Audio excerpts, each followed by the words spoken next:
I'm Lisa Morgan, 32, and I've always been the responsible older sister to Rebecca. We were inseparable growing up, sharing dreams and secrets. When she got engaged, I was thrilled to be her maid of honor. I invested thousands of dollars, countless hours, and all my heart into planning her perfect day. But family dynamics are complicated, especially with my mother Deborah calling the shots. I never imagined the day she'd look me in the eyes and say those crushing words. If you're watching from somewhere dealing with family drama, drop a comment below, hit like and subscribe, because this story might just give you the strength you need. Growing up as Rebecca's older sister meant I often took on the role of her protector and guide.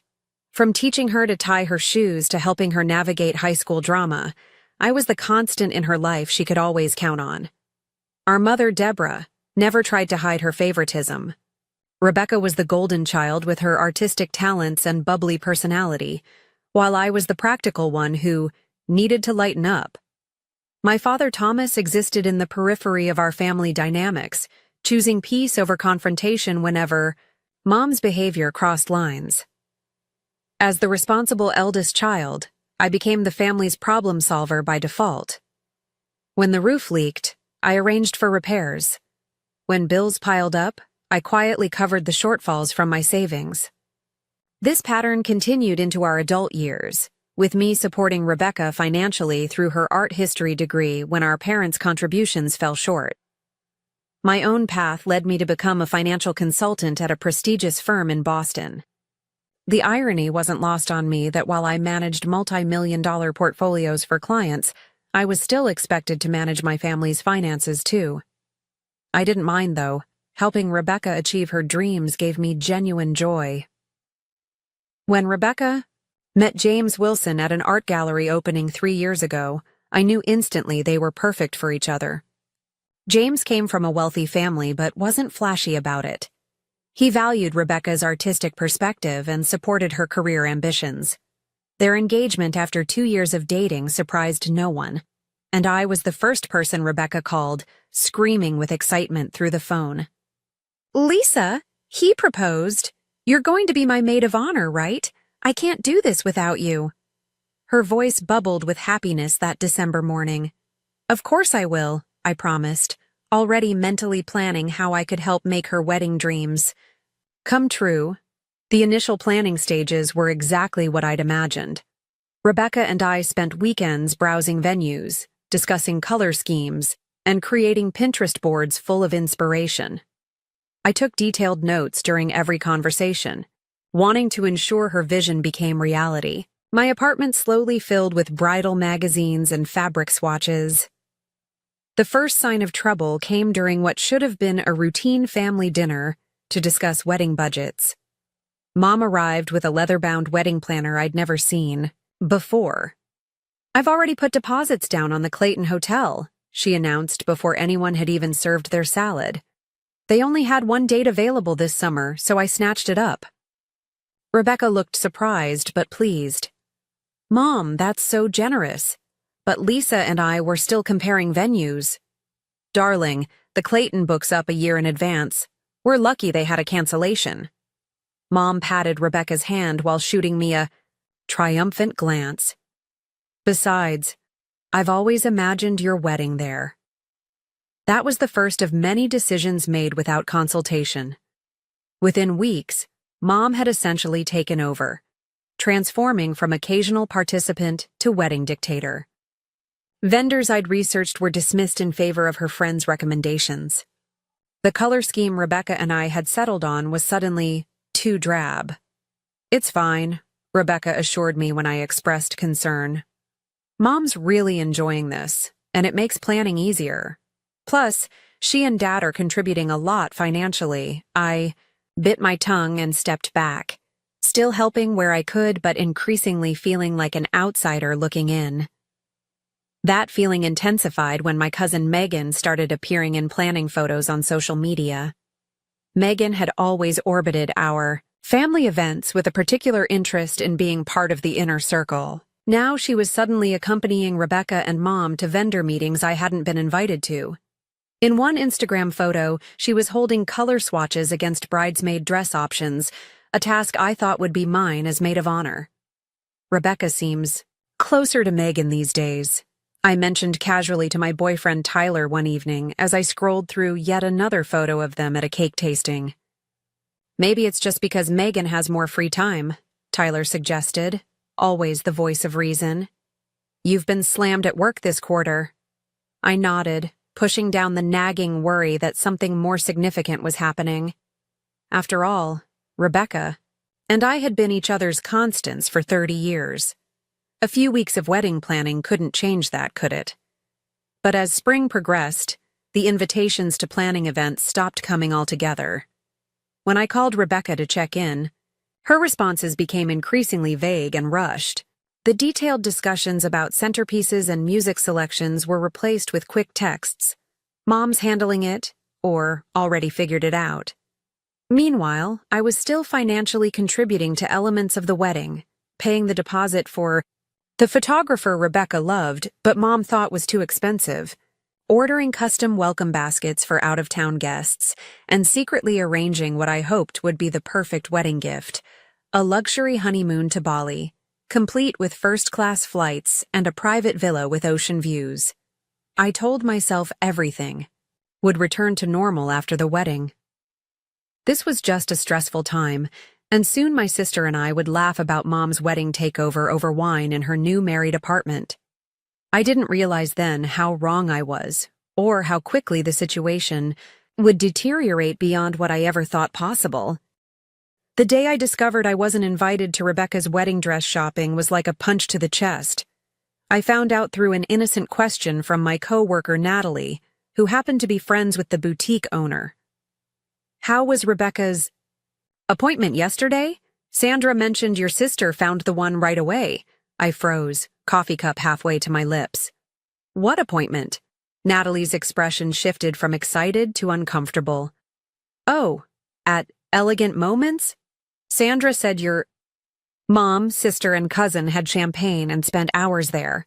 I just assumed you were there too. I mumbled something about a last-minute work emergency and escaped to the bathroom, where I stared at my reflection and tried to make sense of being excluded from such an important moment. Rebecca and I had talked about wedding dress shopping. Since we were teenagers, pretending pillowcases were veils and making promises about being there for each other's special moments. I called Rebecca that evening, my voice carefully controlled. How was dress shopping? A pause. Oh, it just happened really fast. Mom had an appointment, and it wasn't supposed to be the actual shopping day, just a preliminary look. With Megan? Another pause. She was free, and we needed a third opinion. I could have made myself free, I said quietly. You could have asked. Lisa, don't make this a big deal. There will be plenty of other wedding stuff you can be part of. But the other wedding stuff never materialized.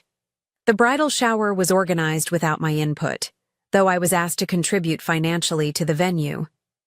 The bachelorette party. Planning was taken over by Megan, who chose a destination I knew Rebecca wouldn't truly enjoy. When I offered suggestions based on 30 years of knowing my sister, they were dismissed as not what Rebecca wants anymore. Still, I continued to support from the shadows. I finalized the honeymoon arrangements, spending $8,600 on first-class flights, luxury accommodations, and special experiences I knew the couple would love. I imagined Rebecca's face when I presented her with the surprise at the rehearsal dinner, pictured the hug and the return of our sisterly bond. Meanwhile, the distance between us grew. Rebecca began declining our traditional Sunday brunches, always with a different excuse.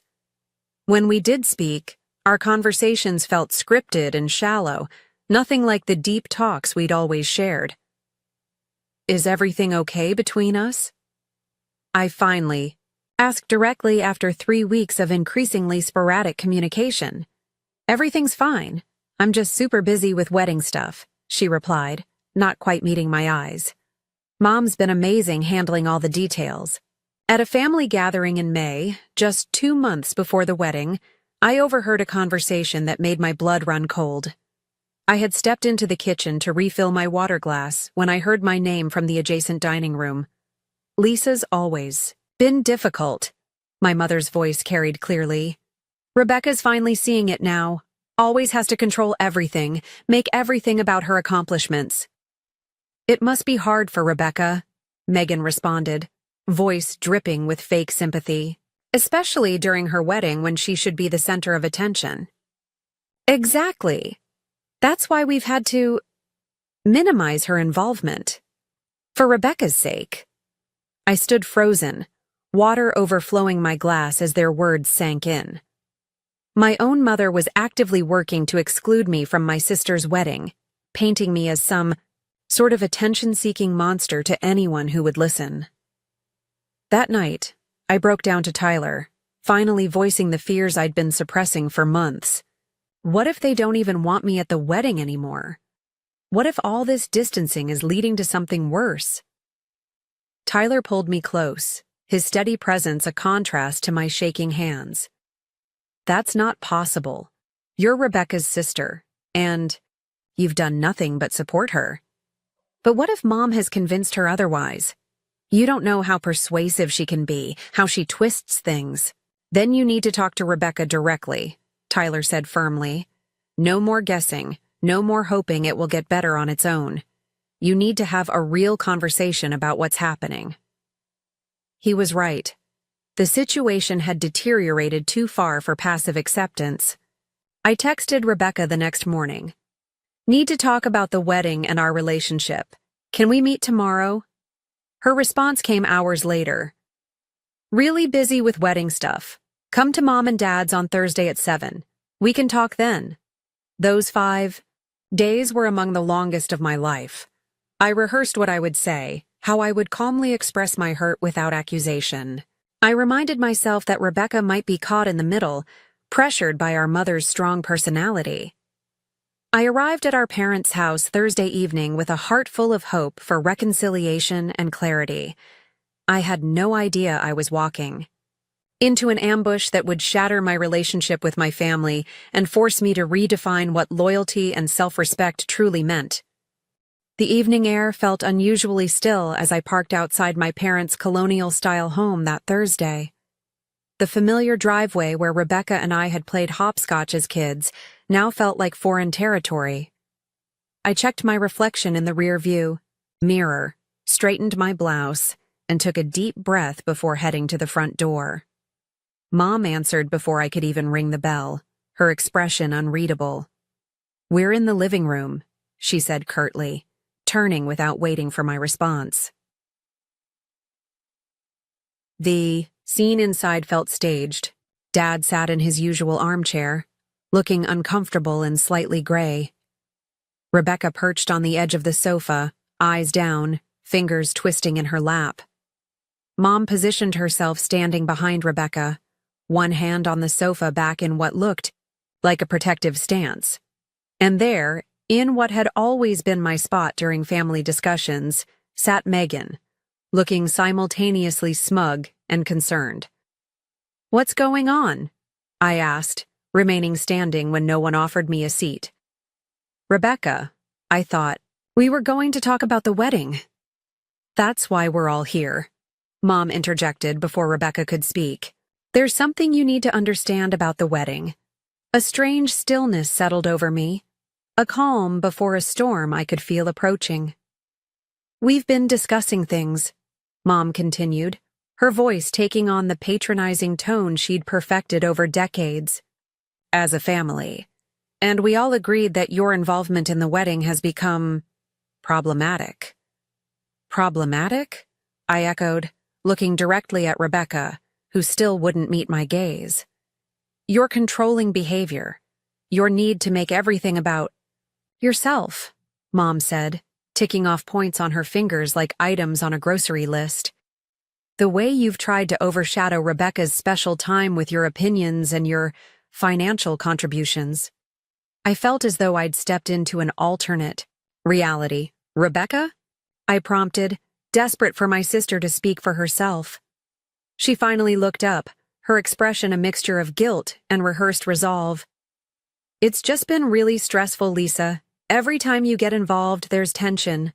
Mom thinks, Mom thinks, I repeated softly. What do you think, Rebecca?" Before she could answer, Mom stepped forward, placing herself partially between us. "What Rebecca thinks is that her wedding should be a happy occasion. And frankly, your presence would make that impossible." The room seemed to tilt slightly as her words registered. "My presence at the planning, you mean?" Mom's lips curved into what can only be described as a smirk, satisfaction gleaming in her eyes at finally delivering the blow she'd been orchestrating for months. "We all agreed. You're not welcome at the wedding," she said, enunciating each word like she was savoring a fine wine. "Not as maid of honor, not as a bridesmaid, not as a guest. It's better for everyone this way." The silence that followed was absolute. I could hear the antique clock on the mantel ticking, marking seconds in a moment that felt endless. Dad shifted in his chair but said nothing. Megan had the decency to look at the floor, and Rebecca, my sister, my best friend since her first breath, sat in complicit silence, effectively ending 30 years of sisterhood. "I see," I said finally, surprised by the steadiness of my own voice. "And when was this decision made?" "We've been moving this direction for months," Mom replied, clearly pleased by my calm reaction, mistaking shock for acceptance. "Rebecca asked Megan to be her maid of honor weeks ago. We just needed to make it official." I turned to Megan, who now met my gaze with a challenging look. "Congratulations," I said flatly. "It's nothing personal," she replied, the lie transparent. Almost laughed at the absurdity. Nothing personal about replacing me in my sister's wedding, in my sister's life. "Rebecca?" I tried one more time. "Is this really what you want?" Mom answered again. "Rebecca wants a drama-free wedding. You've always been too controlling, too opinionated. Everything has to be your way. The venue wasn't good enough. The caterer wasn't up to your standards." "That's not true, and you know it," I interrupted, feeling the first crack in my composed facade. "I've supported every decision, even when I wasn't consulted. I've contributed thousands of dollars without being asked. See, there it is," Mom pointed accusingly, "throwing your money in our faces, using your financial contributions to control the wedding. That's exactly why you can't be there." I looked at my father, silently pleading for him to say something, anything. He met my eyes briefly, then looked away, his lifelong pattern of avoiding conflict winning out even now. A strange calm settled over me then, a clarity cutting through the hurt and confusion. This wasn't a misunderstanding. This wasn't something that could be fixed with a heart-to-heart. This was a carefully orchestrated exclusion, months in the making. "Good to know," I said simply. I turned and walked toward the door, my movements mechanical. Behind me, I heard Rebecca call my name once, softly, but no footsteps followed. No one tried to stop me. The drive home passed in a blur. Streetlights smeared like watercolors as unexpected tears filled my eyes. I pulled over twice when the road became too blurry to navigate safely. My phone buzzed repeatedly with incoming texts, but I couldn't bring myself to look at them. When I finally reached my apartment, Tyler was waiting, his face full of hopeful expectation that crumbled the moment he saw me. "What happened?" he asked, immediately pulling me into a hug. The whole story poured out in disjointed fragments between sobs, the ambush, Mom's cruel smirk, Rebecca's betrayal, Dad's silence, Megan's triumph. "They can't do this," Tyler said when I finished, outrage clear in his voice. "You're her sister. You've done nothing but support her." "Apparently that doesn't matter," I whispered, emotional exhaustion beginning to set in. "Mom's been working on this for months, turning Rebecca against me, making me out to be some kind of villain." "What are you going to do?" Tyler asked, his hand warm against mine. I stared out the window at the city lights below, feeling hollow, yet somehow lighter, as if the worst had happened, and now I could begin to rebuild. I don't know yet, I admitted, but I know I deserve better than this. All of this. What I didn't realize then was that the confrontation that evening wasn't the end of the story. It was merely the setup for what would come next. Both the depths of betrayal and the unexpected path to healing that would follow in the coming days. Sleep eluded me that night. I lay awake replaying the scene at my parents' house, analyzing every word, every look, searching for something I might have misunderstood or misinterpreted. But the memory of my mother's satisfied smirk as she delivered, her verdict left no room for ambiguity. By 4 a.m., I'd given up on sleep entirely. Sitting at my kitchen table with a cup of tea growing cold beside me, I began to catalog all I had contributed to Rebecca's wedding. The photographer deposit, $2,500. Custom welcome baskets for out-of-town guests, $1,800. The string quartet I'd arranged as a surprise for the ceremony, $1,200. The list grew longer as I remembered smaller expenses, the vintage hairpin I'd found that matched Rebecca's grandmother's earrings, the calligrapher I'd hired for the place cards after Rebecca mentioned loving hand lettering, and then the honeymoon. The crown jewel of my gifts to my sister and James. First-class flights to Bali, $4,200. The private villa with ocean views, $3,800. The special experiences I'd arranged, private cooking class, sunset cruise, guided trek to hidden waterfalls, $600 all told. I'd contributed over $15,000 to a wedding I was now banned from attending. The first light of dawn was breaking when I made my decision. I opened my laptop and navigated to my banking app. With steady fingers, I transferred the $8,600 honeymoon fund back to my personal account. Next, I logged into the airline and resort websites, methodically canceling each reservation. I sent a brief professional email to the travel agent handling the special experiences, explaining that the plans had changed. My phone had been buzzing intermittently throughout the night with incoming texts and calls, but I hadn't looked at it. Now I checked the notifications. 3 missed calls from Rebecca, 12 from Mom, even one from Dad, which was unusual. There were multiple texts, most from Mom, ranging from defensive, "You're making this all about you again," to accusatory, "After everything we've done for you." Nothing that indicated remorse or reconsideration. I made one last call to my credit card company. "I need to report some unauthorized charges," I explained to the representative. "Family members have been making purchases without my permission." It wasn't entirely accurate, but it wasn't entirely untrue either. I'd never explicitly authorized my mother to use my card information for the additional wedding favors she'd ordered last month, or the upgraded linens she'd insisted upon.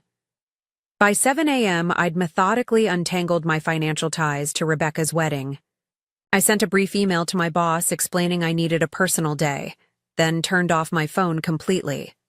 The sudden silence felt both terrifying and liberating. I spent the morning walking through the public gardens, trying to process the magnitude of what had happened. The betrayal felt physical, an actual ache beneath my ribs that intensified with each breath. Rebecca and I had shared everything for 30 years. Secrets, dreams, sorrows, celebrations. How could she sit silently while Mom banished me from her wedding? How could she replace me with Megan of all people? Around noon, I met my best friend Olivia for lunch. I hadn't planned to tell her everything, but one look at my face and she knew something was catastrophically wrong. "They did what?"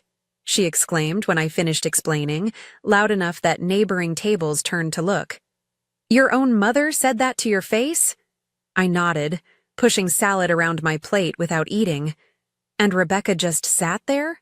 Said nothing? Olivia's outrage was validating after hours of self-doubt. She tried to speak once or twice, but Mom kept interrupting, and she didn't stop any of it, so I trailed off, the hurt still too raw to articulate fully. Olivia reached for my hand across the table. Lisa, there's something you should know. I didn't tell you before because I didn't want to upset you, but now I think you need to hear it. My stomach tightened. What is it? Your mom has been saying things about you for months now. Olivia looked uncomfortable. At Rebecca's engagement party, she told my mother that you were jealous of Rebecca's happiness. And at the Williams dinner party last month, she mentioned how concerned everyone was about your fragile emotional state, and how the family was walking on eggshells around you. I stared at her, stunned. What? Why would she say that? Don't know. But she's been planting these little seeds with everyone in your social circle. Small comments, concerned looks, nothing direct enough to seem malicious, just enough to create this impression that you're unstable somehow. Difficult. Olivia squeezed my hand. I shut it down whenever I heard it, but I'm not everywhere. My mother's voice echoed in my memory. Your controlling behavior, your need to make everything about yourself. She hadn't just been turning Rebecca against me. She'd been systematically undermining me with everyone we knew. But why? I whispered, more to myself than to Olivia. What does she gain from this? Control, Olivia said simply. You're successful, independent, financially stable. You have what she never did. My mom always said your mother seemed jealous of you, even when we were kids. The pieces began to align in a new pattern, illuminating decades of small cruelties and manipulations I'd normalized or excused. The times Mom had forgotten to tell me about family events. The backhanded compliments about my career. It's amazing. You've done so well without a husband to support you. The way she subtly reminded Rebecca of every childhood slight while glossing over all I'd done to support and protect my sister. I've been so blind, I said finally. You've been a daughter who wanted to believe the best about her mother, Olivia corrected gently. That's not blindness. That's love.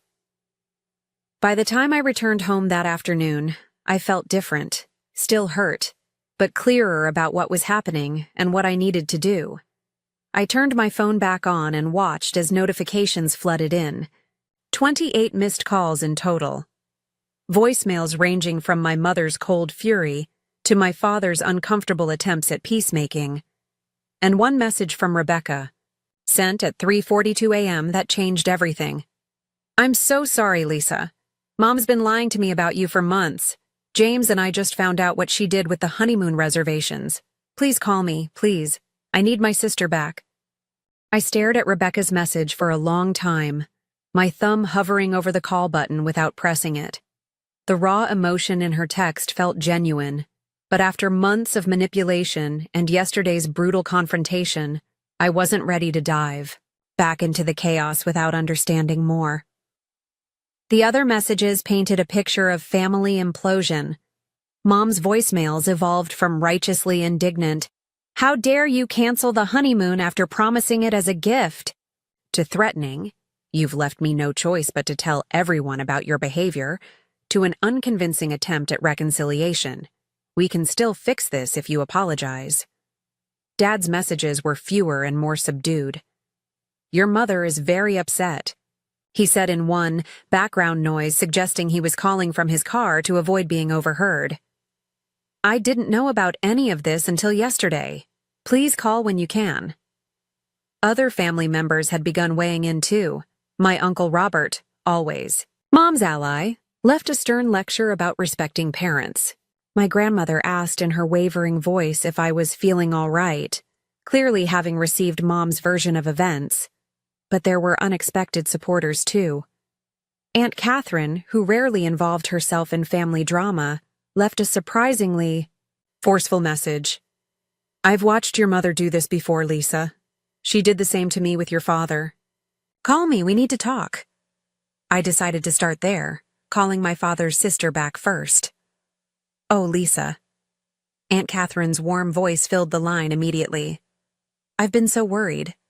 Are you all right?" "Not really," I admitted. "I don't understand. What's happening, Aunt Cath? Why would Mom do this?" Because you threaten her, she said simply. You always have since you were little. So capable, so independent. Deborah needs to be needed to control everything. When that's challenged, she reacts. By turning my sister against me? By banning me from the wedding? It's what she does. Catherine sighed. She did the same to me when I was your age. Your father and I were always close. But when he met Deborah, things changed. She created conflicts that didn't exist, told your father I'd said terrible things about her. By their wedding, I wasn't welcome either. I sat down heavily, processing this revelation. Dad never told me that. Thomas has always chosen peace over confrontation, especially with your mother. We eventually reconciled, but only years later, and never like before. Her voice softened. But this isn't about old history.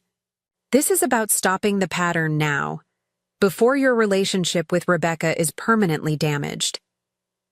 After speaking with Catherine, I called my best friend from college, Andrea, who worked as a therapist. Without breaking confidentiality, she helped me understand the dynamics at play. Narcissistic patterns, triangulation, the golden child, scapegoat dynamic that had shaped my relationship with Rebecca since childhood. The most important thing, Andrea emphasized, is protecting your own boundaries while leaving room for Rebecca to find her way back. She's been manipulated too, remember? I was still processing this advice when my phone rang again. James, Rebecca's fiancé. Lisa, he sounded genuinely distressed. Thank God you answered. It's been chaos here. Rebecca's been crying for hours. What happened, James? I kept my voice neutral, not ready to extend trust. We found out what your mother's been doing. The lies she's been telling, the emails she altered. Lisa, Rebecca never knew you were excluded from dress shopping. Your mom told her you couldn't make it, showed her texts from you canceling. What? I never sent any texts. We know that now. Your mother apparently created fake conversations to show Rebecca, making it look like you were too busy or didn't care about wedding activities. His voice hardened.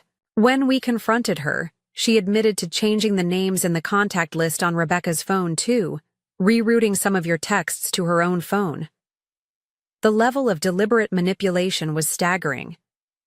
But yesterday, at the house, Rebecca thought that meeting was to reconcile things. Your mother told her you'd been saying horrible things about the wedding, that you needed to hear how hurt everyone was. She never expected what actually happened. My head was spinning. Why is she telling me this through you? Because she's terrified you'll never speak to her again. And because... He hesitated. Your mother showed up at our apartment last night after you left. She was not well. Screaming about ungrateful children, demanding we choose sides. It got bad enough that neighbors called building security. The situation was spiraling faster than I could process. I need to think, James. This is all too much. I understand. Just don't shut the door completely, okay? Rebecca loves you. She's been manipulated too. I promised nothing but said I'd be in touch soon. I barely had time to absorb this conversation before my work phone rang. It was Sandra, our office receptionist. Lisa, I hate to bother you on your day off, but there's a situation here. Your mother arrived about 20 minutes ago demanding to see you. When I explained you weren't in, she's causing quite a scene in the lobby. My professional and personal worlds were colliding in the worst possible way. What is she doing exactly? Making accusations? Telling anyone who'll listen that you've stolen money from her? That you're experiencing some kind of breakdown? Sandra lowered her voice. Mr. Daniels is trying to handle it, but she's becoming increasingly erratic. I'll be right there, I said, grabbing my keys. The 15-minute drive to my office felt like entering a battle zone. Mom had never visited my workplace before, had shown minimal interest in my career beyond how it benefited the family financially. Now she was there, deliberately targeting the professional reputation I'd spent years building. I arrived to find security escorting my mother from the building, her voice carrying across the lobby. "You don't know what she's capable of. She's always been troubled." The embarrassment was acute, burning across my face as colleagues watched the scene unfold. Mr. Daniels, my direct supervisor, approached with concern. "Lisa, take whatever time you need to handle this personal matter," he said quietly. "Your work speaks for itself. No one here is paying attention to unfounded accusations." His support should have been comforting, but the public spectacle left me feeling exposed and violated. This wasn't just about a wedding anymore. Mom was actively trying to destroy the foundations of my life, my reputation, my relationships, my career. As security guided my mother to the parking lot, her eyes locked with mine across the lobby. Instead of the remorse or shame one might expect, I saw only cold fury and something worse: satisfaction at having disrupted my carefully ordered world. In that moment, something shifted within me. The hurt child seeking maternal approval disappeared, replaced by a clear-eyed adult who could finally see the pattern of manipulation for what it was. This wasn't love. This wasn't family. This was abuse, and it had gone on long enough. I returned to my apartment and made a decision. It was time to address this situation once and for all, not with emotional reactions, but with calm, irrefutable truth. I would meet with Rebecca, and anyone else involved, to lay out exactly what had happened and establish boundaries that would protect my well-being going forward. Whether those boundaries included attending the wedding, or even maintaining. Contact with my mother remained to be seen.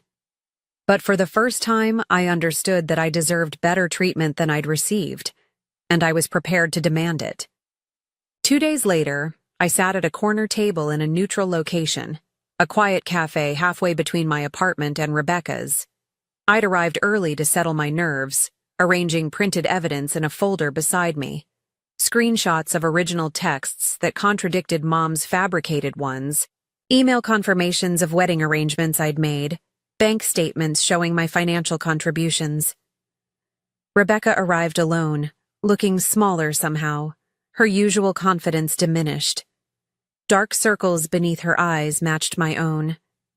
"Thank you for coming," she said softly, sliding into the chair opposite me. "James isn't joining us?" I asked, having expected him after our phone conversation. "He's parking the car. I wanted a few minutes with just you first." Her hands trembled slightly as she arranged her purse beside her. "Lisa, I don't even know where to begin." I waited, giving her space to find her words. This wasn't how I'd pictured our first conversation after the confrontation, but nothing about this situation had followed expected patterns. "I believed her," Rebecca finally said, voice breaking. "All these months, Mom has been showing me texts from you, canceling plans, telling me you thought my wedding choices were tacky, that you were too busy with your important career to be bothered with wedding details." Tears spilled onto her cheeks. I believed her because it was easier than thinking my mother would lie so completely, so deliberately. "She showed you fake texts?" I asked, still struggling to comprehend the extent of the deception. Rebecca nodded, pulling out her phone. "James figured it out. Look at this." She showed me her messaging app, scrolling to conversations with me. Except they weren't my words at all. Messages dismissing wedding plans, complaining about costs, making snide remarks about her choices. All attributed to my number, but written in a voice nothing like mine. Mom had access to my phone. She created a contact with her number but your name. When I thought I was texting you, I was actually texting her. Then she'd respond pretending to be you. Rebecca wiped her eyes. And she deleted real messages from you. I never received half the things you sent me. The methodical nature of the deception was staggering. But what about when we saw each other in person? Surely you could tell something was off. We barely saw each other these past few months. Mom always had an excuse for why you couldn't make it to wedding events. And when we did meet, she was always there, controlling the conversation, interpreting everything you said in the worst possible light afterward. Rebecca looked up as James approached the table. She poisoned everything. James set down 3 coffees before taking a seat beside Rebecca. Lisa, I'm so sorry. I should have seen what was happening sooner. How did you figure it out? I asked. The honeymoon cancellation was the tipping point, James explained. When Rebecca got the notification, she was confused because she didn't even know about the Bali trip. Your mother claimed you had promised this elaborate honeymoon but canceled it vindictively after being rightly excluded from the wedding. But that made no sense, Rebecca interjected. Why would you spend thousands on a honeymoon for us if you were as resentful as Mom claimed? So we started investigating, checking her phone records, comparing timestamps of messages. James continued. Once we started looking for inconsistencies, the whole fabrication fell apart. The final proof came when we found a folder on your mother's tablet. She'd actually been keeping screenshots of fake conversations she created, probably to keep her stories straight. I pushed my folder across the table. I brought my own evidence, bank transfers, original emails, everything. As Rebecca and James reviewed the documents, their expressions shifted from shock to horror to indignation. The contrast between my actual words and actions versus what my mother had portrayed couldn't have been starker. That day, at your parents' house, James said. Rebecca thought we were meeting to clear the air about miscommunications. She had no idea your mother was planning to ban you from the wedding. I froze, Rebecca admitted, shame evident in her voice. When Mom started saying those terrible things, claiming we'd all agreed, I was in shock. By the time I processed what was happening, you were already gone. Her hand reached for mine across the table. Lisa, I never agreed to exclude you from my wedding. Never. You're my sister, my best friend. I can't get married without you there. The validation of my experience brought a rush of emotion I hadn't expected. For months, I'd been gaslit into questioning my own perceptions, my own worth, in my family. We need to talk about Mom, I said, once I could trust my voice again. This isn't normal behavior. This is deliberate, calculated manipulation. It gets worse, James said grimly. After you left that night, Rebecca confronted your mother. The things she said, the venom, it was like watching someone transform into a different person. Rebecca nodded. She admitted to everything, but with no remorse. She said she was protecting me from your negative influence.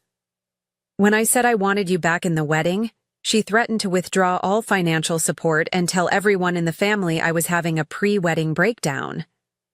Just like what she's been saying about me, I murmured.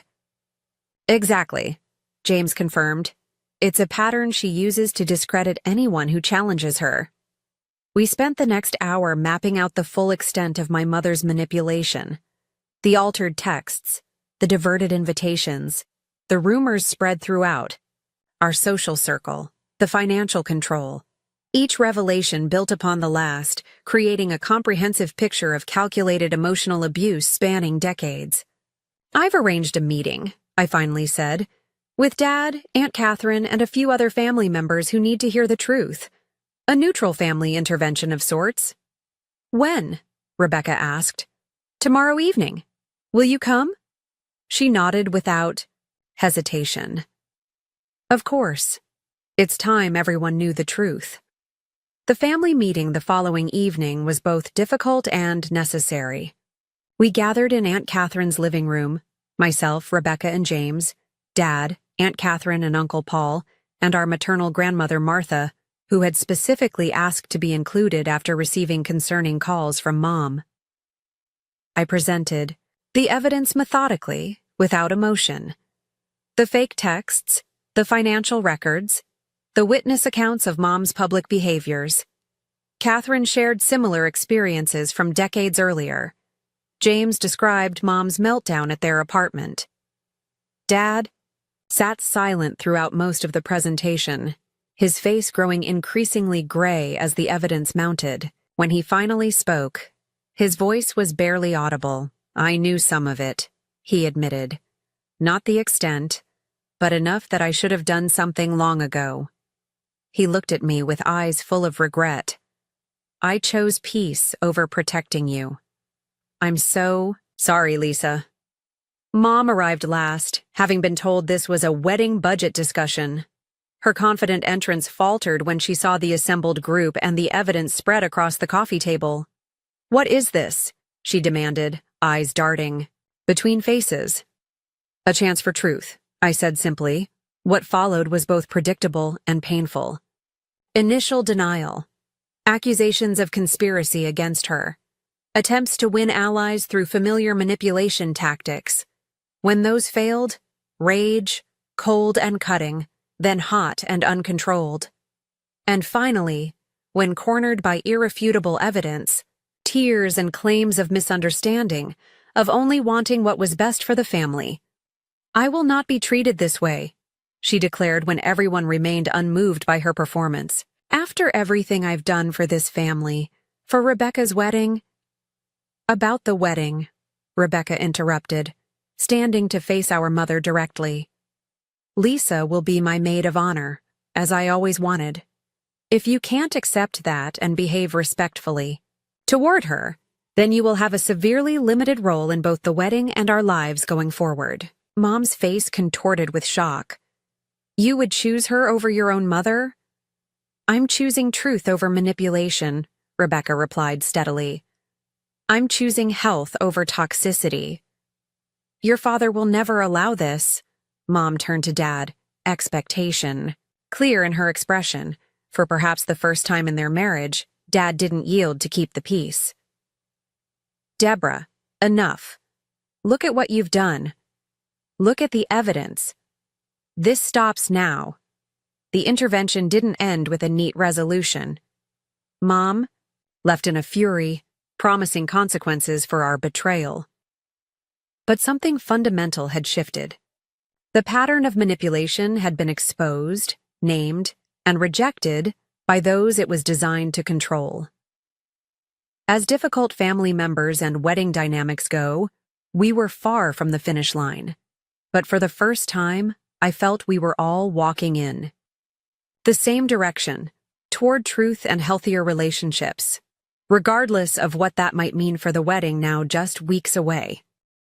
The week before Rebecca's wedding arrived with a tentative new normal establishing itself within our fractured family. After the intervention, Mom had cycled through various tactics: icy silence, tearful pleas for understanding, rage-filled accusations, and finally, a grudging outward acceptance of the new boundaries we'd established. Dad had surprised us all by standing firm in his support of Rebecca's decision to reinstate me as maid of honor. After decades of choosing peace over confrontation, he seemed to have found a reserve of strength none of us knew he possessed. "I should have protected you both long ago," he told me during a private conversation on my apartment balcony, city lights twinkling below us. "I convinced myself that saying nothing was the same as keeping the peace. I was wrong." "Why now, Dad?" I asked gently. "What changed?" He stared into his coffee cup for a long moment. Seeing it all laid out like that, the deliberate nature of it, I couldn't hide from it anymore. And honestly, Lisa, I'm tired. Tired of walking on eggshells, tired of pretending everything is fine when it isn't. His vulnerability was both shocking and healing. This new version of my father, willing to acknowledge hard truths, to apologize, to change, gave me hope that genuine transformation might be possible. Rebecca and I had been rebuilding our relationship day by day, our bond bruised but not broken. We'd spent long hours talking through the manipulations that had driven us apart, grieving the months of sisterhood we'd lost. I keep thinking about what would have happened if James hadn't discovered those fake texts, she said during one of our reconciliation brunches, restored to their rightful place in our weekly routines. Let's not think about that, I suggested, squeezing her hand across the table. We're here now. As for Mom, the family had presented her with clear conditions. She could participate in the wedding, but her role would be significantly restricted. No more unilateral decisions, no private conversations with vendors, no attempts to isolate or manipulate any family members. And if I refuse these conditions? She'd asked, the word dripping with disdain. Then you'll attend as a guest only, with no input on any elements of the ceremony or reception, Rebecca had stated firmly. To everyone's surprise, Mom had eventually agreed, though her compliance seemed more strategic than genuine. The flashes of resentment in her eyes, quickly masked by artificial pleasantness, told the true story. My own journey through this ordeal had been transformative in unexpected ways. The initial devastation had given way to clarity about family dynamics I'd normalized for too long. Working with a therapist specializing in family trauma, I'd begun to recognize patterns of enabling and people-pleasing in my own behavior that had made me vulnerable to manipulation. Your worth isn't measured by what you provide to others, Dr. Marshall reminded me during a particularly difficult session. Not financially, not emotionally, not practically. These words became a mantra as wedding preparations entered their final phase. I reinstated my role as maid of honor with a newfound sense of boundaries. Yes, I would help coordinate the bridesmaids and assist Rebecca with last-minute details. No, I would not deplete my savings or sacrifice my well-being to manage everyone else's emotions. I'd also rebooked a modified version of the honeymoon package for Rebecca and James, still generous, but scaled to reflect my new understanding of healthy giving. This is a gift freely given, with no strings attached, I told them when presenting the revised itinerary. Not a payment for inclusion or affection. The wedding day itself arrived sunny and clear, a beautiful contrast to the emotional storms of previous months. The ceremony was scheduled for 4 p.m. at the Clayton Hotel, leaving the morning and early afternoon for preparations. Mom maintained her promised behavior, though the effort visibly strained her. Her interactions with me were minimal, but outwardly polite. Her attention focused on playing the role of mother of the bride perfectly for the gathering guests. As I helped Rebecca into her wedding dress, the one I hadn't been present to see her choose, I felt a momentary pang of loss for the uncomplicated joy this day should have held. Rebecca caught my expression in the mirror. I wish we could erase the last few months, she said softly. I don't, I surprised myself by responding. As painful as it was, it brought truth into the open. We can build something healthier now. She turned to face me, radiant in ivory lace. When did my big sister get so wise? Probably around the time my little sister got so brave, I replied, carefully adjusting her veil. The ceremony proceeded beautifully. I stood proudly beside Rebecca, holding her bouquet as she and James exchanged vows full of authentic emotion. Mom sat in the front row beside Dad, her composure perfect, her eyes occasionally meeting mine with unreadable emotion. It was during the reception that the most unexpected moment of healing occurred. As guests mingled during cocktail hour, I found myself momentarily alone near the gift table, adjusting some displaced cards. The calligraphy is beautiful, Mom's voice came from behind me. That was your doing, wasn't it? I turned, braced for criticism disguised as a compliment, but her expression held something I rarely saw directed at me. Genuine appreciation. Yes, I answered simply. Rebecca mentioned loving hand lettering, so... Mom nodded, an uncomfortable silence stretching between us. Finally, she spoke again, her voice lower, less certain. You've always noticed those details about people. What they love, what matters to them. I never had that gift. The admission, so small yet so significant coming from her, left me momentarily speechless. The therapist Catherine recommended, Mom continued, looking anywhere but at me, says I need to practice acknowledging others' strengths without feeling diminished by them. A brief, humorless laugh. Apparently I have work to do in that area. You're seeing a therapist? I couldn't keep the surprise from my voice. Your father insisted. After everything? She trailed off, then squared her shoulders. I don't expect this to fix things between us. I know that will take time, if it's even possible. But I am trying. It wasn't an apology. It wasn't a transformation. But it was a tiny crack in the fortress of denial she'd built around herself. And for today, that was enough. 1 month after the wedding, our family began tentative group therapy sessions. Mom attended reluctantly at first, then with increasing willingness as the framework gave her acceptable ways to express her needs without manipulation. Dad found his voice gradually, speaking truths long suppressed. Rebecca and I strengthened. Our sisterhood, now built on mutual respect rather than codependent patterns. My own healing journey continued independently as well. I established clearer boundaries in all relationships, not just with family. I learned to recognize when my helping veered into unhealthy territory. And most importantly, I began to value myself apart from what I could provide or do for others. Tyler had been my rock throughout the entire ordeal, his steadfast support never wavering. 6 months after Rebecca's wedding, during a weekend hike, to our favorite mountain overlook, he proposed. Yes, I said without hesitation. But with one condition. He raised an eyebrow, waiting. Our wedding planning stays between us. Small committee, clear boundaries, no drama. His laughter echoed across the valley below us. Deal. Life continued to evolve in the years that followed.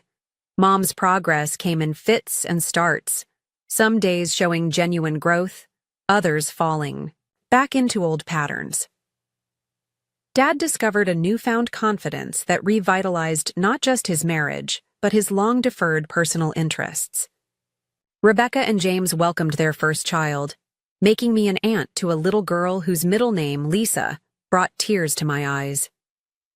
And I learned perhaps the most valuable lesson of all, that forgiveness doesn't require forgetting, that boundaries aren't barriers to love but foundations for its healthiest expression, and that standing firm in your own worth is not selfish but essential. The journey from that devastating night when my mother said those cruel words, "We all agreed you're not welcome at the wedding," to where I stand now wasn't direct or easy. It required courage to face painful truths, wisdom to distinguish healthy relationships from toxic ones, and strength to demand the respect I deserved. If you're facing similar family challenges or painful exclusions, remember that sometimes the hardest boundaries to set are the ones that ultimately lead to healing. Your worth isn't determined by others' ability to recognize it, and sometimes, when the door to reconciliation seems firmly closed, it's actually the first step toward opening a healthier one. I'd love to hear your thoughts on this story. Have you ever had to stand up to family manipulation or set difficult boundaries with loved ones? How did you find the courage to value yourself when others couldn't see your worth? Drop a comment below, and don't forget to like, subscribe, and share if this story resonated with you. Your support means everything as we navigate these complicated human experiences together. Thank you for listening, and remember, your story matters too.